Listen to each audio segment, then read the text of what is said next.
நீங்கள் பார்த்து கொண்டிருப்பது உங்கள் ஜாஷுவா டிவி. சகல ஜனங்களுக்கும் நற்செய்தி.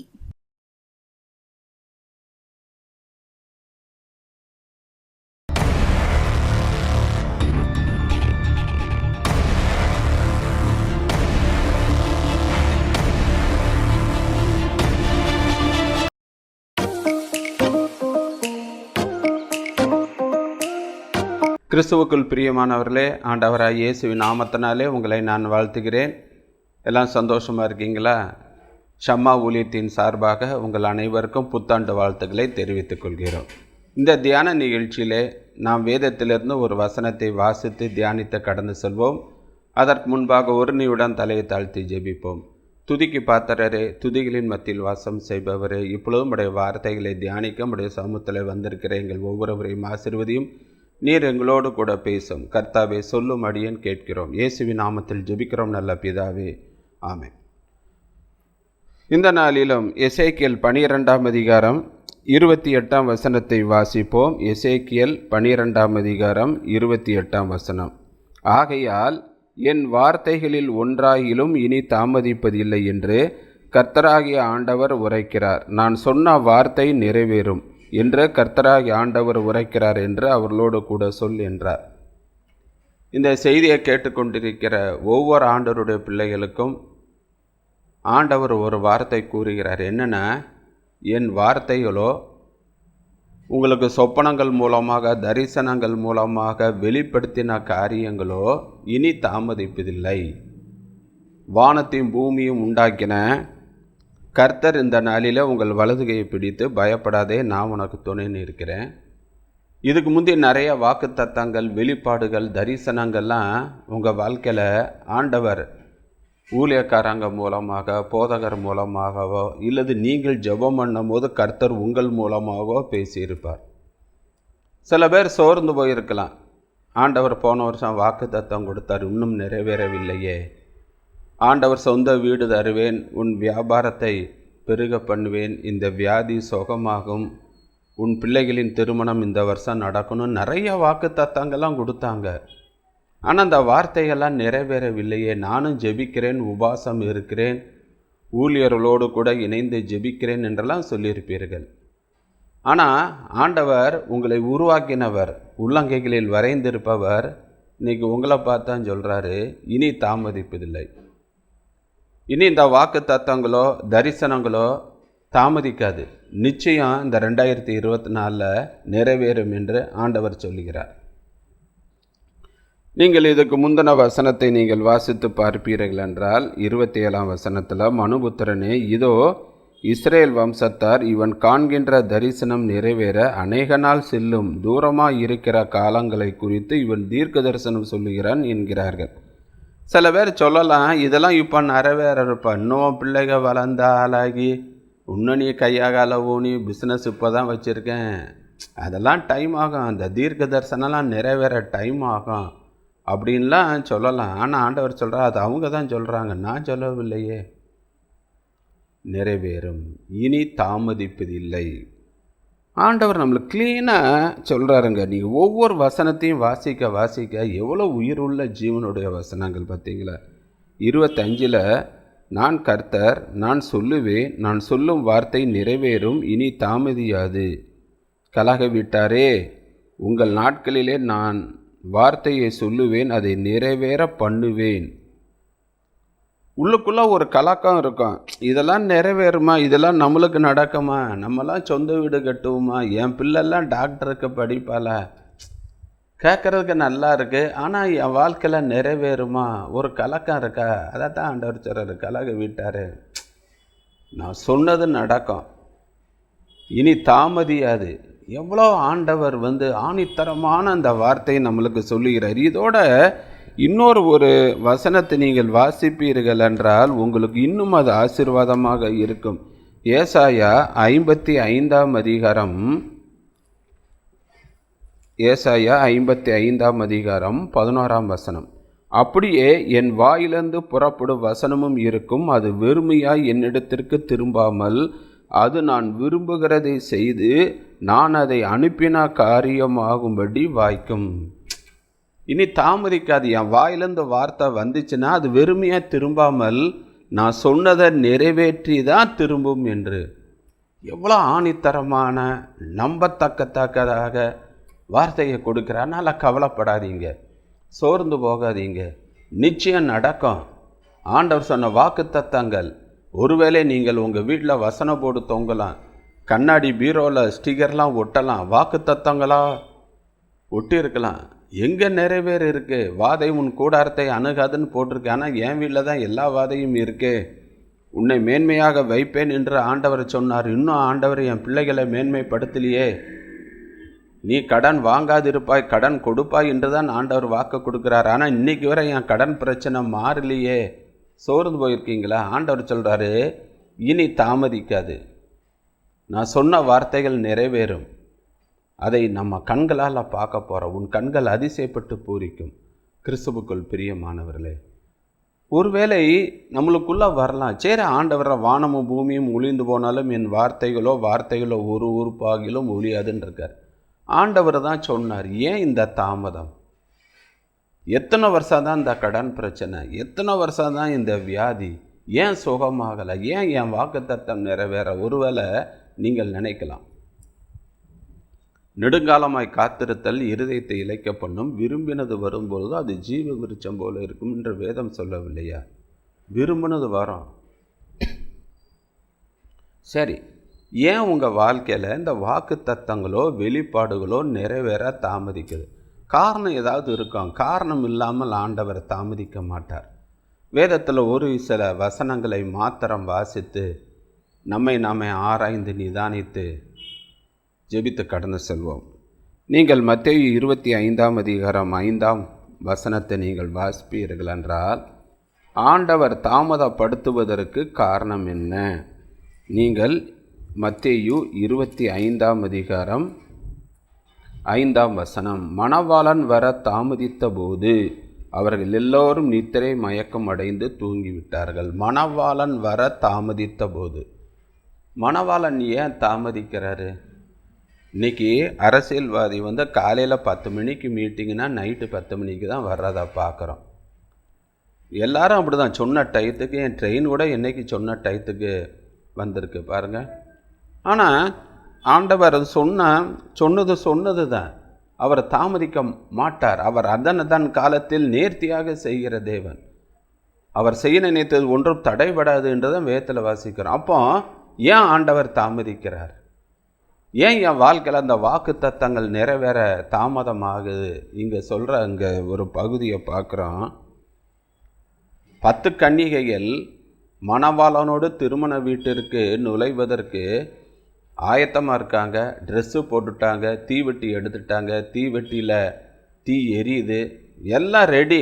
மணவாளன் வந்தவுடனே போகலாம். ஆனால் மணவாளன் அங்கே தாமதிக்கிறார். ஏன் தாமதிக்கிறாரு? அங்கு 5 பேர்கள் எண்ணெய் வச்சுருக்காங்க, இன்னும் 5 பேர் எண்ணெய் வைக்கலை. அதான் அப்போ ஆண்டவர் டைம் கொடுக்குறாரு. எப்பா, எண்ணெய் குறைஞ்சி உங்கள்கிட்ட இல்லை, தீவெட்டி கொஞ்சம் நேரத்தில் அணைஞ்சிரும், நீ அந்த நேரம் எங்கே போய் வாங்க போகிற? அதனால் இப்போவுமே சீக்கிரம் போய் கடையில் போய் வாங்கி வச்சுக்கோ அப்படின்னு ஆண்டவர் டைம் கொடுக்குறாரு. வெயிட் பண்ண, நீ ஆயத்தமாகும்படி ஆண்டவர் டைம் கொடுக்குறாரு. ஆனால் இவங்க நிர்விசாரம், தூங்கிடுறாங்க. சரி அந்நேரம் பார்த்துக்கலாம், பக்கத்தட்டு யார்ட்டையா வாங்கிக்கலாம் அப்படின்னு. இங்கே மணவாளன் வந்து விட்டார்னோடனே எல்லாம் ஆயத்தப்படுத்துகிறாங்க. எல்லாருடைய தீவெட்டியும் அணைய ஆரம்பிக்குது.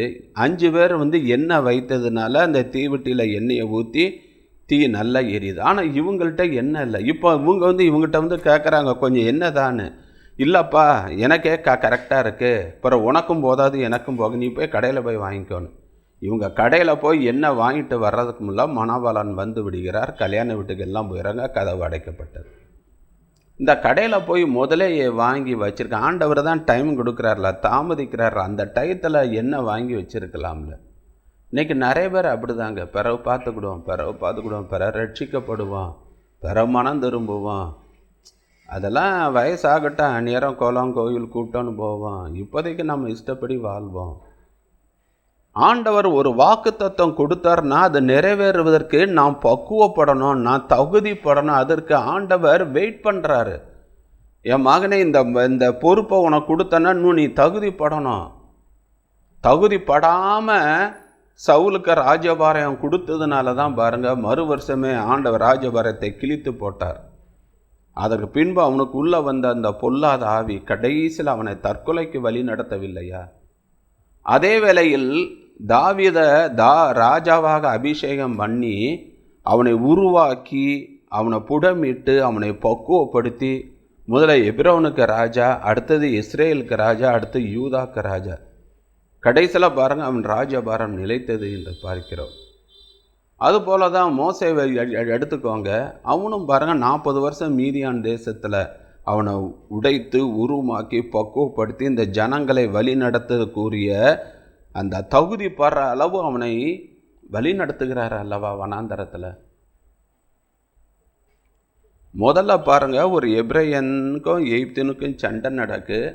இவன் போய் சண்டையை தீர்த்து விடும் போது அந்த எகிப்தினை கொன்று போட்டுறான். அவனுக்கு அந்த நேரம் அந்த சாந்த குணம் இல்லை, கோபம் வந்துட்டு அடித்து போகிறான். ஆமாம், 40 வருஷம் மீதியான தேசன் அவனை உருவாக்கின பின்பு ஆண்டவரே சர்டிஃபிகேட் என்ன கொடுக்குறார்? இவன் சாந்த குணம் உள்ளவன், என் வீட்டில் எங்கும் உண்மை உள்ளவன். அந்த சாந்த குணம் உள்ளவன்ற பேர் அந்த 40 வருஷத்தில் அவனை தேவன் பக்குவப்படுத்தினார். அதுபோல தான் ஆண்டவர் உங்களுக்கு ஒரு உயர்வு, ஒரு மேன்மை, ஒரு ப்ரொமோஷன், ஒரு ஜென்ரல் மேனேஜர் போஸ்ட், ஒரு ஃபாரினுக்கு ஏதோ ஒன்று ஒரு பொறுப்பு உங்கள்கிட்ட ஆண்டவர் கொடுக்கறக்கு ஆயத்தமாக இருக்கிறாரு. ஆண்டவர் பேதட்ட சொல்கிற, நீ ஸ்திரப்பட்ட பின்பு உன் சகோதரனை ஸ்திரப்படுத்து. இன்னும் நீயே ஸ்திரப்படலை, இன்னும் உனக்குள்ள கோபம், பொறாமை, பெருமை, அகந்தை, இச்சை, கீழ்ப்படியாமல் விட்டு கொடுக்குற தன்மை இல்லாமல், பொறுத்து போகிற தன்மை இல்லாமல் படக்குன்னு பேசுகிற, உடனே கையை நீட்டிற, உங்கள்கிட்ட சாந்த குணம் இல்லை, உனக்கு பொறுமை இல்லை. இதை நீ கற்றுக்கொள், இதில் நீ உருவாகு.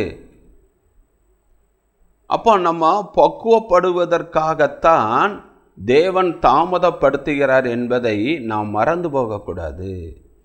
சரி, இரண்டாவதாக ஏன் தாமதம்? லூக்கா 8ஆம் அதிகாரம் 50ஆம் வசனத்தில் நம்மளுடைய விசுவாசம் பரீட்சிக்கப்படுகிறது. என் மேலே விசுவாசமாக இருக்கிறானா? ஒரு சோர்வு, ஒரு பிரச்சனை மத்தியில் சோர்ந்து போகிறானா, விசுவாசம் இருக்கிறானா? ஆண்டவர் சோதிக்கிறாருங்க. இங்கே யவீரு அவன் மக சுகவீனமாக இருக்கா, ஏசுட்டா வாரார். அவர் பாத்தில் என் மக சுகவீனமாக இருக்கா, நீர் கையை வைங்க, அவள் சுகமாகுவான். உடனே சரின்னு எல்லாம் போய்கிட்டு இருக்கும் போது தான் அங்கே ஒரு பிரேக். அங்கே என்ன நடக்குன்னா, ஒரு பெரும்பாடுள்ள ஸ்திரீ அவளை தொட்டு சுகமாகிறார். இங்கே யவீரு நேரமாகுது, என் மக அங்கே மரண அவஸ்தையில் இருக்கா, இந்நேரம் பார்த்து இவன் பேசிகிட்டு இருக்காளே. ஆனால் அங்கே அவளுக்கு சுகம் கிடச்சோன்னு இவனுக்கு ஒரு நம்பிக்கை வந்துடுது. இந்த பெரும்பாடு ஸ்திரீக்கே ஆண்டவர் சுகம் கொடுத்தாருன்னா என் பிள்ளைக்கு நிச்சயம் சுகம் கொடுப்பார். இப்போ கொஞ்சம் தெம்பு அவனுக்குள்ளே இருக்குது. இங்கே பேசிக்கிட்டே இருக்காங்க. ஆனால் அதுக்கு மேலே ஒருத்தன் சொல்கிறான், ஐயா போதகரை வருத்தப்படுத்த வேண்டாம், மக மறித்து போயிட்டா. அப்போ அவன் என்னென்னலாம் நினச்சிருப்பான், இந்த இவ மட்டும் இந்த பொம்பளை தொடாமல் இருந்திருந்தா இயேசு என் வீட்டுக்கு சுகமாக்கியிருப்பார். இந்நேரம் பார்த்து இவ நின்றுட்டு தடை பண்ணிட்டாளே அப்படின்னு என்னெல்லாம் நினைச்சானோ தெரில. ஐயோ என் பிள்ளை செத்து விட்டாலே அப்படி இப்படின்ட்டு இருக்கா. ஆண்டவரை தோள்பட்டை பிடிச்சி, பயப்படாது, விசுவாசம் உள்ளவனாயிரு, நான் வருவேன், உன் பிள்ளை உயிரோடு கூட இருந்திருக்கேன், பயப்படாத. ஒருவேளை வாக்குத்தத்தம் தாமதமாகுதா, விசுவாசமாக இருங்க. லூக்கா 18:1 தம்மை நோக்கி இரவும் பகலும் கூப்பிடுகின்றவருடைய விஷயத்தில் அவர் உதவி செய்யாமல் இருப்பாரா? செய்வார். சோர்ந்து போகாதீங்க, பின்வாங்கிறாதீங்க, முறுமுறுக்காதீங்க. உங்களுக்கு கொடுத்த வாக்குத்தத்தை இந்த வருஷம் நிறைவேறும். இது தாமதிக்காது. என் வார்த்தைகள் வீணாய் போகாது, போய் அதை நிறைவேற்றிட்டு தான் திரும்பி வரோம். சோர்ந்து போகாதீங்க, விசுவாசமாக இருங்க. மூன்றாவதாக யோவான் எழுதின சுவிசேஷம் 11ஆம் அதிகாரம் 6ஆம் வசனத்தில் லாசரு வியாதியாக இருக்கிறான்னு சொல்லப்பட்டது. ஆண்டவர் தாமதிக்கிறார். ஏன் தாமதிக்கிறாரு? அங்கு தேவனுடைய நாமம் மகிமைப்படணும், ஒரு கூட்ட ஜனங்கள் ஆண்டவரை விசுவாசிக்கணும். அதற்காக தான் தாமதப்படுத்துகிறார். இப்போ அவன் மரித்து 4 நாட்கள் ஆகிவிட்டது. இப்போ ஆண்டவர் வராரு. மார்த்தாலும் மரியாலும், நீர் இங்கே இருந்திருந்தால் என் சகோதரன் மரித்திருக்க மாட்டான், தெரியும் எனக்கு, அப்புறம் ஏன் தாமதமாக வந்தீர்? அங்கே லாசருவை உயிரோடு கூட எழுப்பு நிமித்தம் யோவான் 12:10 வாசிங்க. அங்கே லாசருவை உயிரோடு கூட எழுப்பின நிமித்தம் அநேகர்கள் இயேசுவை விசுவாசித்தார்கள். தேவனுடைய நாமம் அங்கு மகிமைப்பட்டது என்று பார்க்கிறோம். யோவான் 9:1 அதைத்தானே வாசிக்கிறோம். 1, 2, 3 வசனத்தில் சீஷர்கள் கேட்குறாங்க, இவன் குருடனாய் பிறந்தது யாருடைய பாவம்? இவன் பாவமா, இவர்கள் பெற்றோர்கள் செய்த பாவமா? ஆண்டவர் சொல்கிறார், இது யார் செஞ்ச பாவம் இல்லை, தேவனுடைய நாமம் மகிமைப்படுவதற்காக. ஒருவேளை உங்கள் வாக்கு தத்தம் தாமதமாகுத, சொப்பனங்கள் தரிசனங்கள் நிறைவேற தாமதமாக அங்கு தேவனுடைய நாமம் மகிமைப்பட போகிறது. இது நிமித்தம் அநேகர்கள் ஆண்டவரை ஏற்றுக்கொள்ளப் போகிறார்கள். சோர்ந்து போகாதீங்க. ஏன் தாமதம், ஏன் ஜெபத்துக்கு பதில் இல்லை அப்படின்னு சோர்ந்து போகாதீங்க. ஒரு பாஸ்டர் ஒருவர் சுகவீனமாக படுத்தார். உடனே சபையாரெல்லாம் ஜெபம் பண்ணாங்க. ஆனால் காய்ச்சல் அதிகமாச்சு. இன்னும் சர்ச்சில் எல்லாரும் ஃபாஸ்டிங் போட்டு ஜெபம் பண்ணாங்க. கடைசியில் ஆஸ்பத்திரியில் போய் படுக்க நிலைமை ஏற்பட்டது. சில விசுவாசிகள், இன்னும் ஆண்டவரை இவ்வளவு ஜெபம் பண்ணோம், ஏன் எங்கள் பாஸ்டருக்கு சுகம் கொடுக்கலை, ஏன் ஆஸ்பத்திரியில் போய் படுக்க வேண்டிய சூழ்நிலை ஆகி போச்சு. இருந்தாலும் ஜெபித்தார்கள். அங்கே என்ன நடந்தது? 10 நாள் கழித்து அந்த பாஸ்டருக்கு சுகம் பெற்று வீட்டிற்கு வந்தார். ஏன் ஆண்டவர் 10 நாள் தாமதப்படுத்தினார்னா, இந்த 10 நாளும் ஆஸ்பத்திரியில் இருந்து பக்கத்தில் உள்ள பெட்டில் உள்ள அநேக பேஷண்ட்டுக்கெல்லாம் சுவிசேஷம் சொல்லி அந்த எல்லாரையும் ரட்சிப்புக்குள் வழி நடத்தினார். இவர் சுகமாகி வந்தோன்னா அவங்களும் சுகமாகி வந்து அந்த ஞாயிற்றுக்கிழமை அந்த 10 பேரும் வந்து சர்ச்சில் ஞானஸ்தானம் எடுத்து சர்ச்சில் இணைந்தார்களாம்.